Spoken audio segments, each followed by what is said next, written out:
বেতন তাড়াতাড়ি দুটো টিকিট পাঠা।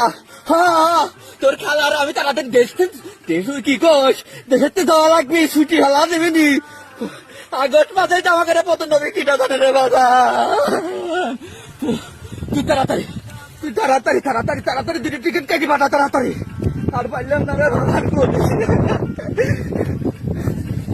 কাদের ফোন দিয়েছে রাখতে দেখি তোর কাদের মামা ফোন দিয়েছে, কেউ তো নাই আশেপাশে। ও কাদের ভাই, ওরে কাদের আমার ঘরে এত তো বড় সর্বনাশ হবি কিটা দায়িত্ব রে কাদের। আমি জানি না তোমরা কনে যাবে, আমি জানি না। তোমার বাইক নিয়ে জয়েন করছে দিকে টিকিট পেতে পারে, আমি আর রিহান না ভাবা লাগছি তোমরা কনে যাবে জানি না। তোমরা ফোন টোন দিও না, পুরানো ছাত্র জনতা আমার কাছে চলি আছি।